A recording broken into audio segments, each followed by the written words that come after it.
The text came through at 7:47 p.m., 13 minutes before their reservation. Can't make it tonight. Sorry. The deaf thing is just more complicated than I thought. Merry Christmas. Emma Collins stared at her phone in the restaurant parking lot, Christmas lights blinking mockingly around her. For years, the number echoed in Emma's mind like a curse. For years since she'd stood in a beautiful white dress, flowers in her hair, waiting at the end of an aisle for a man who never came. She could still see it perfectly. Her father's confused face as the minutes ticked by. Her sister, Sarah, trying to reach Marcus on the phone. The whispers starting among the guests. And then Marcus's mother had appeared. Not Marcus. His mother. "Emma, dear," she'd said, her voice dripping with false sympathy. "Marcus asked me to tell you. He can't go through with this. He's very sorry, but his family, we just don't think this is the right fit." "What?"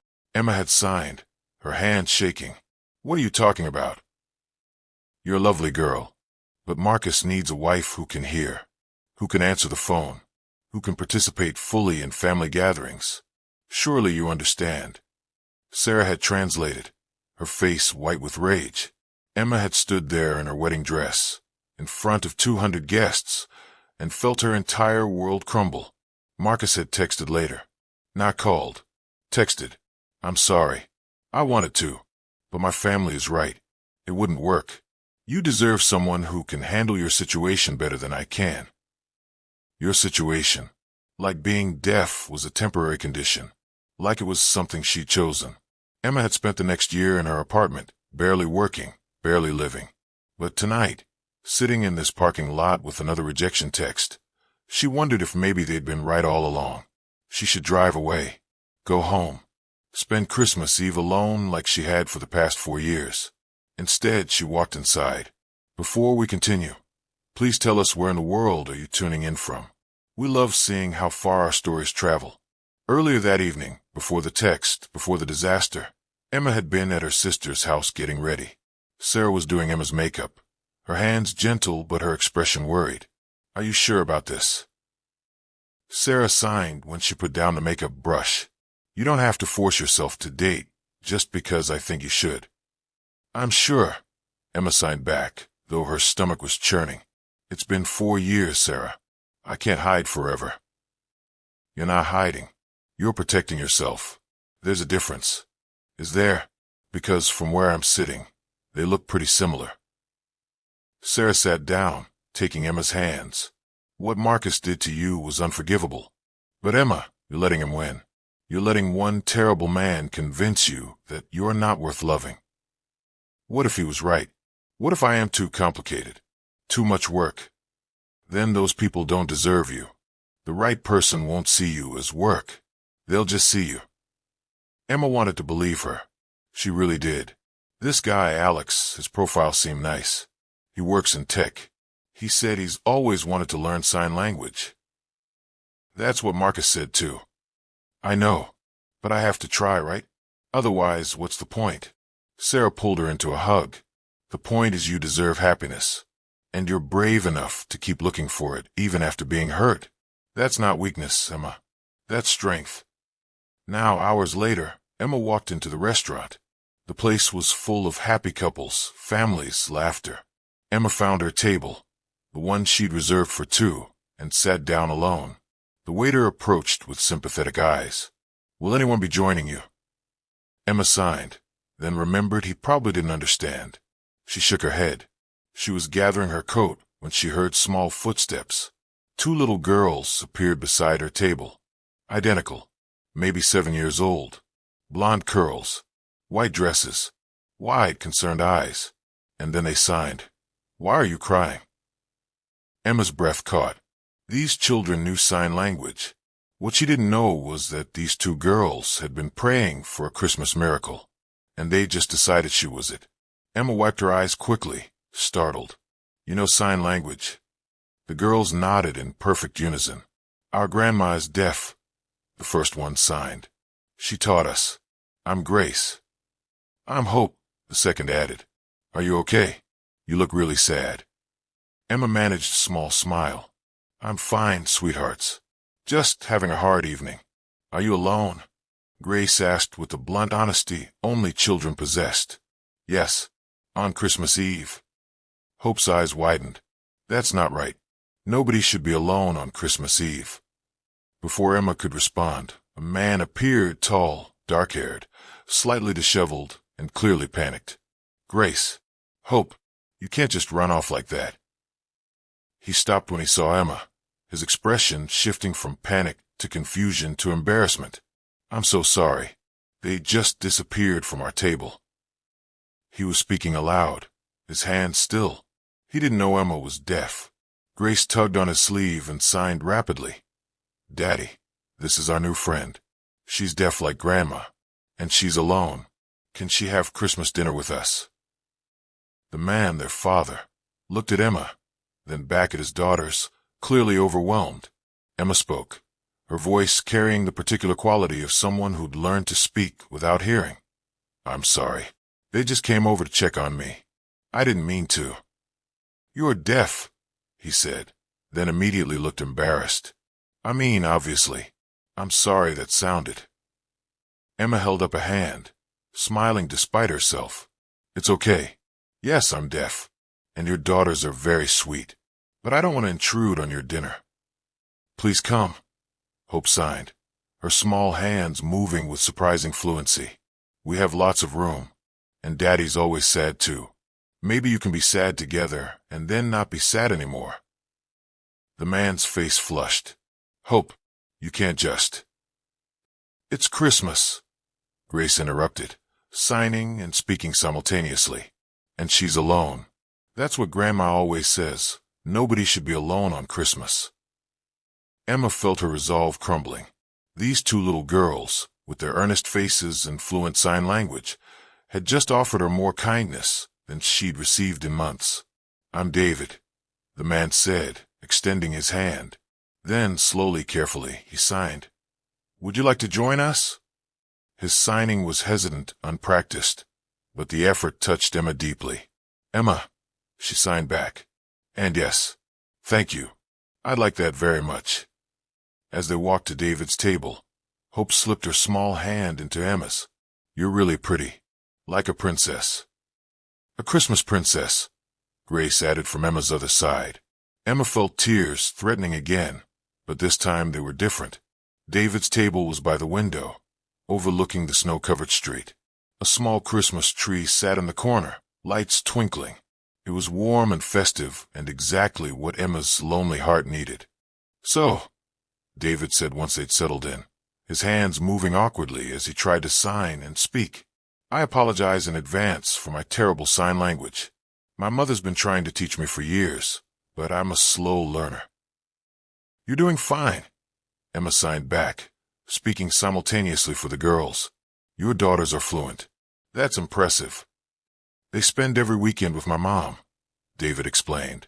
She insisted they learn young, said it would help them understand that different doesn't mean less. Your mother sounds wise. She is. Stubborn, opinionated, and wise. The girls were already coloring on the paper menus the restaurant provided, but Emma noticed they kept glancing at her, smiling shyly. Can I ask? David said carefully. What you were doing here alone, if that's not too personal. Emma hesitated, then decided honesty was easier than deflection.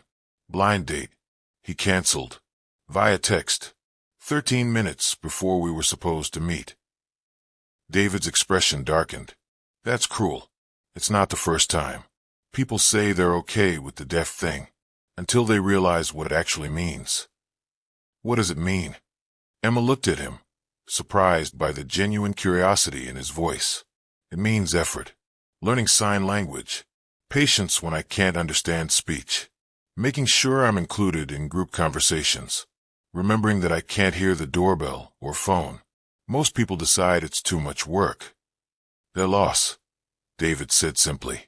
Emma felt something warm bloom in her chest. What about you? Why are you having Christmas dinner 2 days early? David's expression shifted, pain flickering across his features. We always do Christmas Eve dinner out. It's tradition. Grace and Hope's mother started it. Started. Emma caught the past tense. She died. Hope said matter-of-factly, not looking up from her coloring. When we were born. Emma's breath caught. I'm so sorry. David's hand stilled on his coffee cup, his eyes distant. Rachel was terrified when we found out it was twins, he said quietly, signing as he spoke. The pregnancy was hard. Really hard. She was sick constantly. The doctors kept warning us about complications. Emma waited, giving him space to continue at his own pace. But she was so excited. She'd already picked out names, Grace and Hope. She said those were the two things she wanted our daughters to always have. Grace to be kind. Hope to never give up. His voice cracked slightly. The delivery started out fine. Normal. The doctors said everything was progressing well. And then Grace was born, and she was perfect. Screaming, healthy, beautiful. Emma could see tears building in his eyes. But then something went wrong. Rachel started bleeding. A lot. Hope was in distress. The doctors were rushing around, shouting medical terms I didn't understand. They did an emergency C-section. Got Hope out. She was so tiny, so blue. But she started crying. She was alive. David wiped his eyes roughly. Rachel never woke up. Hemorrhage. They tried everything. I was holding Grace, watching nurses work on Hope, and my wife was dying 10 feet away, and I couldn't do anything. David, Emma sighed softly. The last thing she said to me, before they put her under for the C-section, was take care of our girls. Promise me you'll let them be happy. And then she was gone. He looked at his daughters, now 7 years old, laughing as they colored. For 7 years, I've kept that promise. I've made sure they're happy, healthy, loved. But I forgot the second part. I forgot that I'm supposed to be happy too. You didn't forget, Emma sighed. You just didn't think you deserved it. How did you know? Because I felt the same way. After Marcus, after being left at the altar, I convinced myself I didn't deserve love because I was too difficult, too broken. You're not broken. Neither are you. They sat in silence for a moment, two people carrying different grief, but understanding each other perfectly. Dinner arrived, turkey, stuffing, all the Christmas classics. The girls insisted Emma sit between them, and they spent the meal teaching her their favorite sign language games.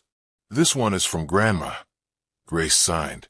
You sign a word, and we have to sign 3 words that connect to it. They played for nearly an hour. Emma signed snow, and the girls rapidly signed cold. White. Christmas. Angels. Ice cream. Ice cream. Emma questioned, laughing. Snow is cold. Ice cream is cold. Obviously connected. Hope said with 7-year-old logic. David watched them, something shifting in his expression. I haven't seen them this happy in months. They're wonderful, Emma signed. You should be very proud. Can I ask you something? David said. Have you always been deaf? Since I was 3. Meningitis. I lost my hearing over about 6 months. I have some memories of sound, but they're fading. That must have been hard. It was hardest on my parents. They learned sign language, made sure I went to a good school, fought for my accommodations. They made it clear that being deaf wasn't a tragedy, just a difference. Like my mom did for me, David said. Growing up with a deaf mother, I never thought of it as a disability, just part of who she was. Emma felt tears prick her eyes again. For years of dating, and she'd never met someone who just got it. After dinner, the girls insisted on showing Emma their favorite Christmas decorations around the restaurant. David followed, smiling at their enthusiasm. She has a Christmas tree in her hair. Hope signed excitedly, pointing at a woman with festive hair clips. That's called being festive, Grace corrected. Grandma does it too. Last year, she wore Jingle Bell earrings. Emma laughed. I'd like to meet your grandma. You should come to Christmas. Hope said immediately, Grandma would love you. Hope, David warned gently. We can't just invite people to Christmas. Why not? Grace challenged. You always say Christmas is about including people, and Emma shouldn't be alone. David looked at Emma, helplessly. I'm sorry. They're very enthusiastic. I think it's beautiful, Emma signed. But you don't have to. Do you have plans? David interrupted.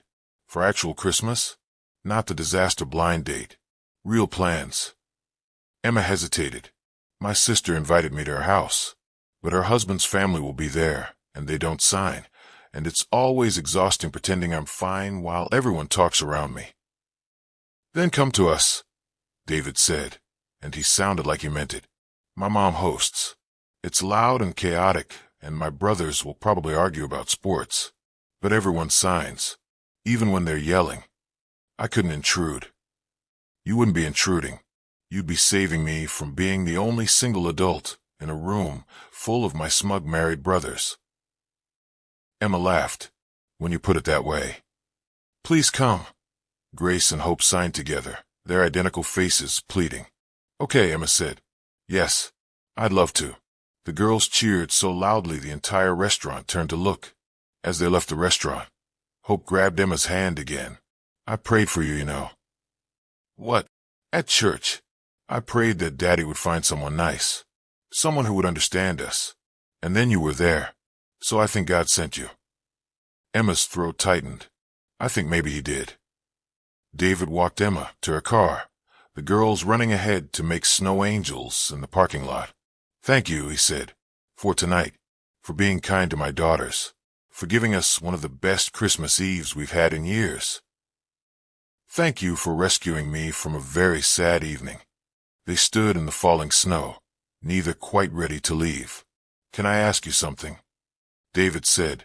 The guy who canceled. Did he know you were deaf? Yes. I told him up front. He said it was fine. He even said he'd always wanted to learn sign language. Emma laughed bitterly. I guess he changed his mind. Then he's an idiot. Emma smiled. You keep saying that. Because it keeps being true. He pulled out his phone. Can I have your number? So I can text you the address for Christmas? And maybe text you other times too. Emma's heart fluttered. I'd like that. As she drove home, her phone buzzed. David, the girls wanted me to tell you they already told Grandma about you. Fair warning, she's going to interrogate you on Christmas. She takes the protective grandmother thing very seriously. Emma, I'm not scared. David, you should be. She once made my college girlfriend cry. Though in fairness, that girlfriend was terrible. Emma, what happened to her? David, she lasted 3 weeks. Mom said anyone who wouldn't learn sign language to talk to her wasn't worth keeping. She was right. Emma felt warmth spread through her chest. Emma, your mom sounds amazing. David, she is. She's going to love you. Fair warning. She's also going to ask invasive questions about your intentions toward her son. Emma, I just met you tonight. David, that won't stop her. She's been trying to set me up for 7 years. Emma smiled at her phone. Emma, see you Christmas. David, can't wait. 2 days later, Emma stood on the porch of a warm, welcoming house decorated with more Christmas lights than should be structurally sound. She could feel the bass from Christmas music vibrating through the floor. The door flew open. Grace and Hope stood there in matching red dresses. You came, they signed, pulling her inside. The house was chaos. Beautiful, warm, loving chaos. A massive Christmas tree dominated the living room. Children ran everywhere. Adults talked over each other.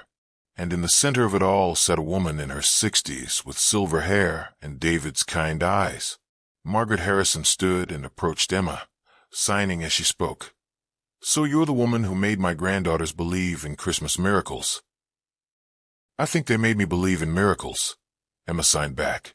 Margaret studied her for a long moment, then pulled her into a fierce hug. Welcome to the family, dear. Now, let me introduce you to everyone. Fair warning, they're loud. The next few hours were a blur. David's 3 brothers, all married, all gregarious, all fluent in sign language. Their wives, their children. The noise was overwhelming, but in the best way. And everyone signed. Even when they spoke, hands moved. It was inclusive and natural, and everything Emma had always wanted. David appeared at her elbow with a cup of eggnog. Surviving. Thriving. Emma signed back. Your family is incredible. They're a lot. They're perfect. David's youngest brother, Mark, approached. So, David tells us you're a children's book author? Emma nodded. Illustrator mostly, though I write some too. What kind of books? Stories about kids who are different. Deaf characters. Kids in wheelchairs. Characters with autism. Stories where being different is just part of who they are, not the whole story. Margaret appeared, eyes bright. I need to see these books. I have some in my car, actually. I always carry samples. Get them, Margaret commanded. Immediately. 20 minutes later, Emma's books were spread across the coffee table. The entire family gathered around as she read, signing the stories, while David translated the spoken words for those who wanted to hear both. The books featured a deaf girl detective, a boy in a wheelchair who solved mysteries, twins who used sign language to communicate secretly. Grace and Hope sat transfixed. These are amazing, Margaret signed. Why haven't I seen these in stores? They're independently published. Hard to get into major retailers. That's ridiculous. Every child should have access to these. After dinner, after presents, after the chaos settled, Emma found herself alone with David on the back porch. Snow fell softly around them. Your family is wonderful, Emma signed. They like you. Mom especially. She pulled me aside earlier and told me I'd be an idiot to let you go. We just met 2 days ago. Mom says she knew Dad was the one after 2 hours. They were married 6 months later. Emma's breath caught. That's fast. It is. David turned to face her fully. Can I tell you something? And you can't laugh. I won't laugh. When Grace and Hope dragged you to our table, I thought they were being their usual chaotic selves. But watching you with them, seeing how naturally you fit with my family, how my mom looks at you like you're already one of us. He paused. I'm starting to think maybe Hope was right. Maybe this was meant to happen. David, I know it's crazy. I know we barely know each other. But Emma, I haven't felt this way since Rachel. I haven't wanted to feel this way. And then you literally appeared on Christmas Eve, sent by my 7-year-old daughters, who decided we needed each other. Emma felt tears on her cheeks. I'm scared. Me too. I've been hurt. A lot. By people who said they understood, and then decided I was too much work. You're not too much anything. You're exactly right. You don't know me. Then let me get to know you. Let me learn all your favorite things, and your pet peeves, and what makes you laugh. Let me prove that I'm not like the others. Emma looked at this man, widowed, father of twins, son of a deaf mother, and felt something she hadn't felt in 4 years. Hope. Okay, she signed. Let's try. David's face broke into a smile that transformed his whole appearance. Yeah. From the window, Grace and Hope were watching, high-fiving each other. Told you. Grace signed to her sister. Christmas miracle. 2 days after Christmas, Margaret invited Emma to lunch. Just the two of them. They met at a quiet cafe. And for the first time, Emma felt nervous around David's mother. Relax, dear. Margaret signed with a smile. I'm not going to interrogate you. Much. Emma laughed despite her nerves. I wanted to talk to you about David, Margaret continued, and about what you're getting into if you pursue this relationship.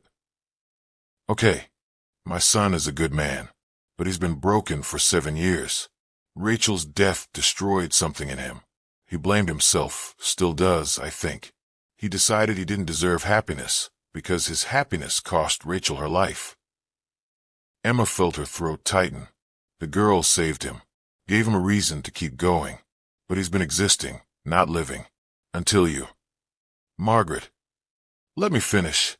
Margaret signed firmly. I've watched him these past few days. The way he looks at you. The way he lights up when you're around. The way he actually laughs again. Emma, you've given my son something I couldn't give him. Permission to move forward. I didn't do anything special. You exist. You understand. You see him as more than just a widowed father. You see the man he could be again. Margaret took Emma's hands.